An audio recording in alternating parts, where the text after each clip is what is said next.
toutes et à tous, je suis Quentin, le présentateur du podcast Raconte ta Life. Que vous soyez entrepreneur aguerri, créateur ou repreneur, on le sait tous, la compta n'est pas forcément votre dada. Mais pas de panique.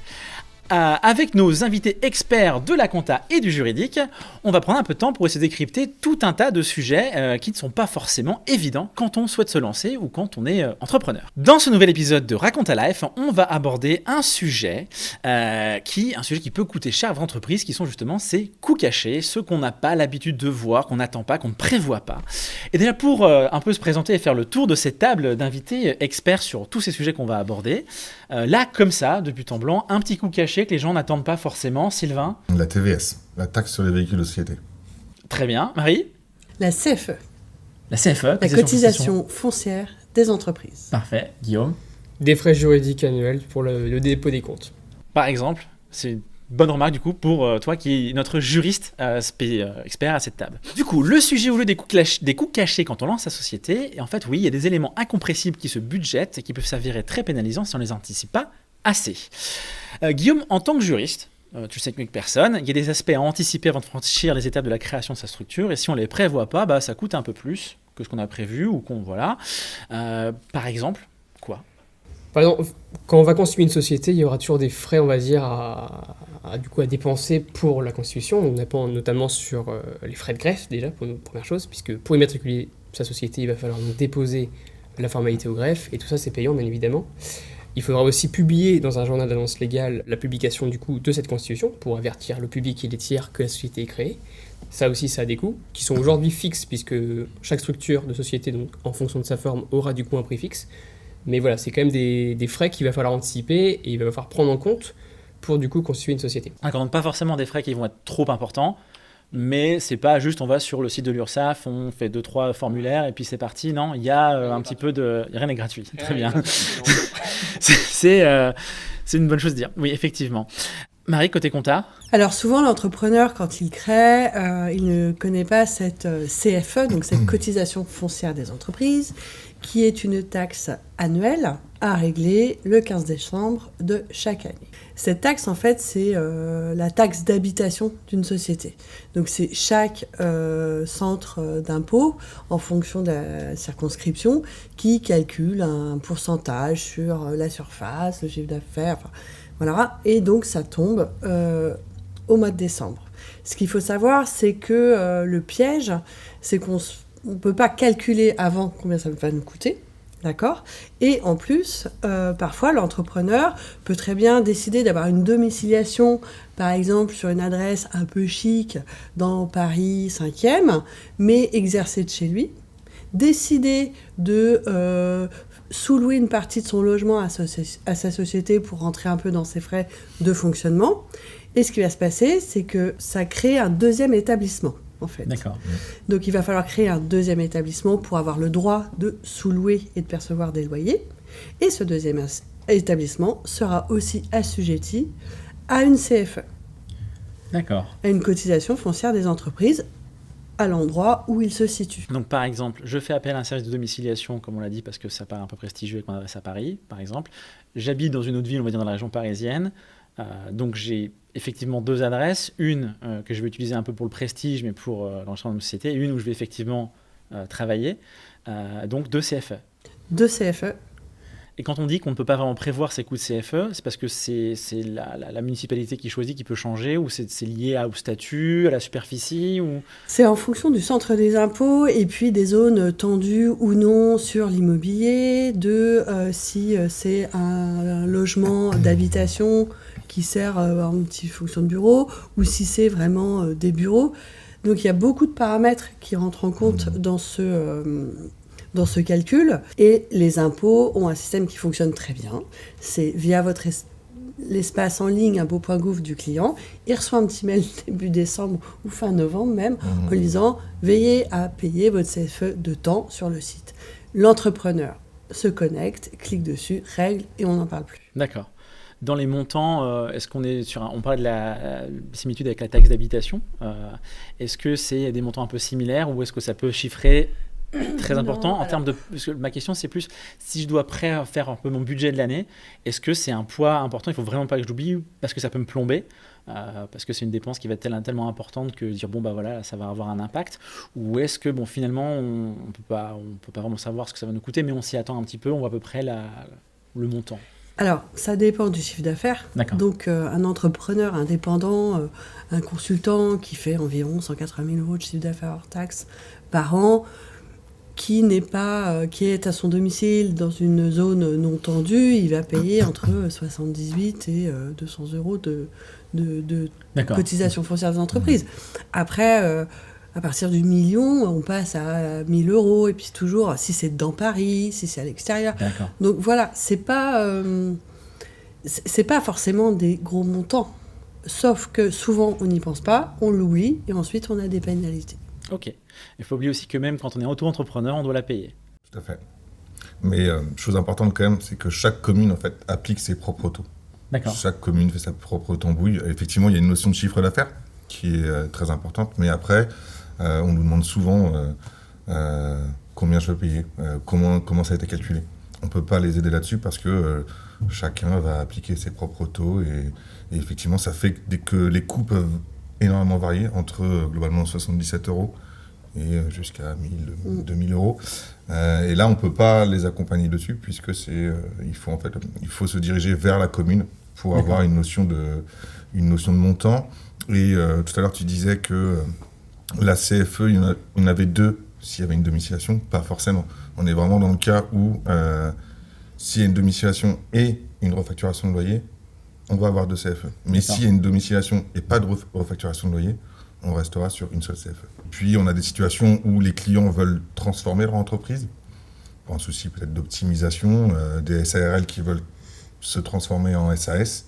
Et donc là, on va avoir un commissaire aux apports qui là aussi peut être à transformation, qui peut être très coûteux. Et ça, c'est vraiment plus le domaine juridique. Donc si je souhaite changer de statut... Alors que dans le sens d'une SARL ou une URL en SASU-SAS. Là, il y a une obligation de nommer un commissaire à la transformation qui devra établir un rapport sur les comptes de la société et de sa situation afin d'approuver cette transformation. C'est quoi la raison pour laquelle là-dessus il y a un contrôle supplémentaire ou Parce qu'on passe sur une société d'action, on va dire, plus de parts sociales que dans la SARL. Et dans ce cas-là, il faut revaloriser un peu tout ça et du coup bien contrôler ce changement. Alors qu'à l'inverse, si on passe de SASU ou SAS à URL, SARL, là pour le coup, on n'est pas dans l'obligation de nommer un commissaire à transformation. D'accord. Le commissaire à transformation, le coût, entre guillemets, c'est pareil, c'est rapport au chiffre d'affaires, ce genre de choses ou c'est en rapport en fonction on va dire de la structure de la société, donc son chiffre d'affaires, puisque plus la société aura fait de chiffre d'affaires, et plus elle sera grosse, plus du coup il y aura donc des choses à vérifier et approuver. Et en fonction également des différents cabinets, parce qu'on peut tomber sur des cabinets qui vont avoir des taux préférentiels, puisqu'il y a des fois des collaborations entre les différents cabinets de comptabilité et de commissaires aux comptes, ou voilà.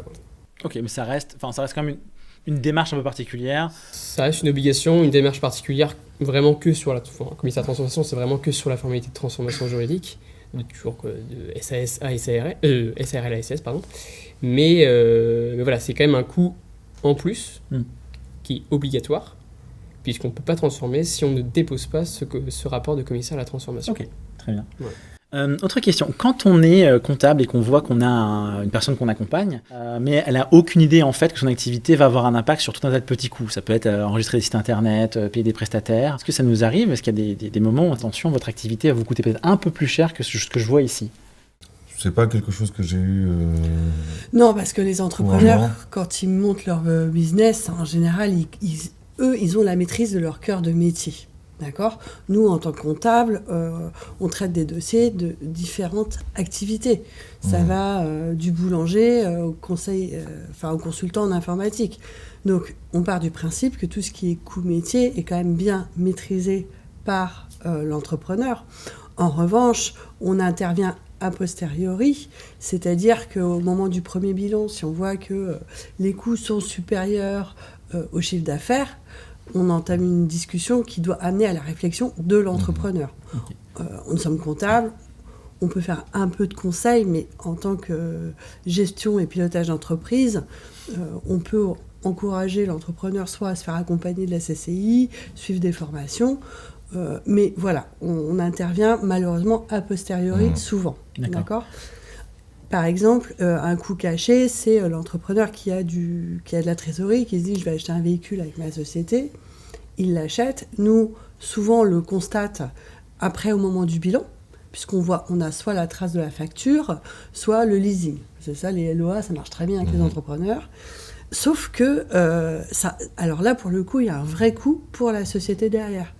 Au-delà de l'achat et du leasing, c'est-à-dire qu'un véhicule joue sur l'amortissement, d'accord ? Donc, en fonction de la valeur du véhicule, cette valeur ne va pas être amortissable complètement, c'est-à-dire que cette charge ne va pas pouvoir être étalée sur toute la durée de vie du véhicule. Et en plus, en fonction de la date d'immatriculation, si elle est récente ou non, si c'est un véhicule qui pollue, le taux de CO2 et aussi le carburant, hybride ou full démarche essence, écologique. voilà. Il y a une taxe sur les véhicules de société à régler, la TVS. Et ça peut faire mal.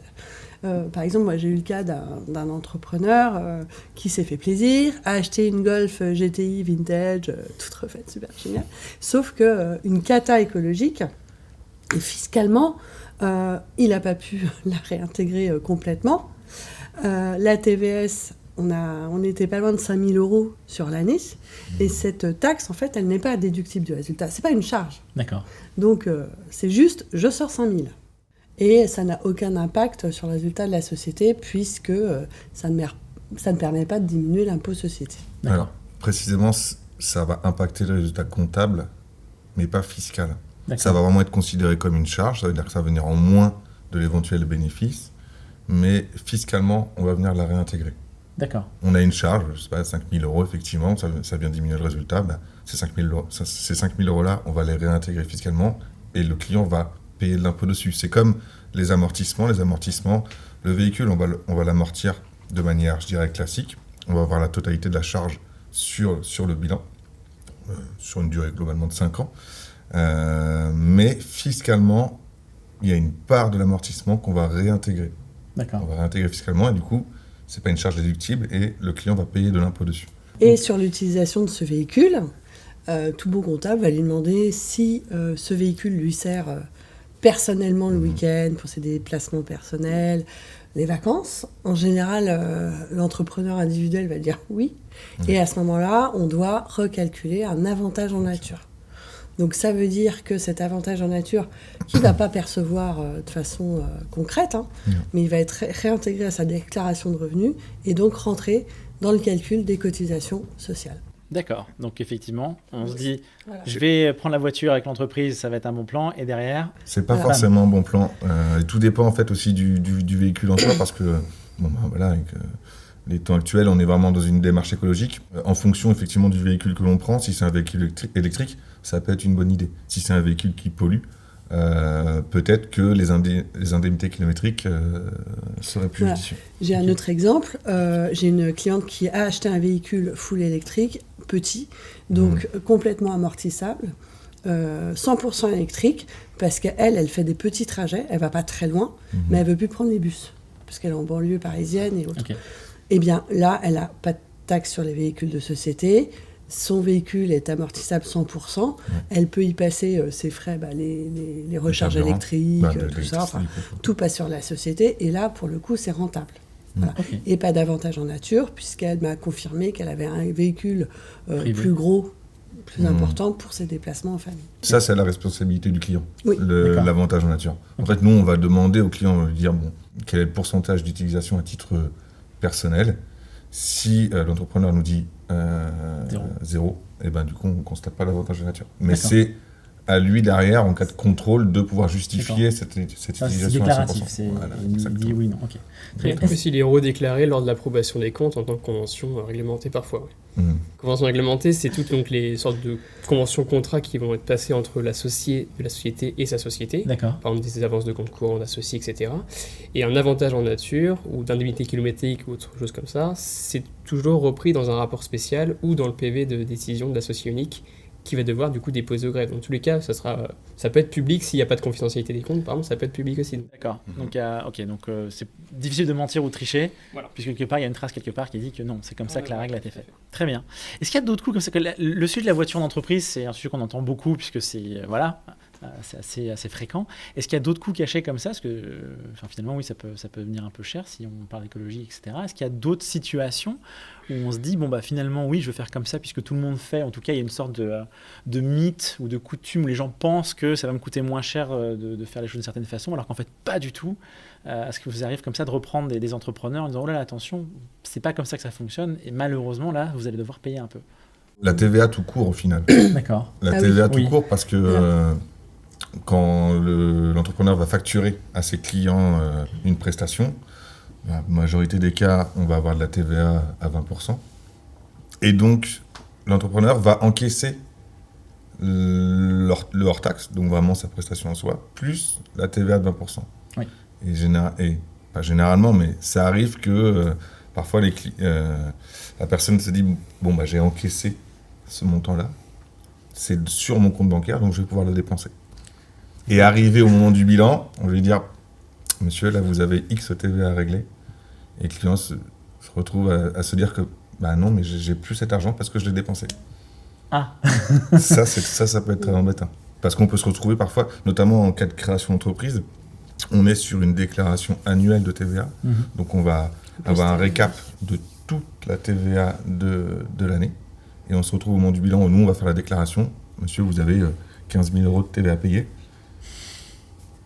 Je n'ai pas cette somme pour payer puisque je l'ai dépensé en rémunération ou en divers frais. Et dans ces cas-là, qu'est-ce qu'on fait? On peut reporter sur l'année suivante ou...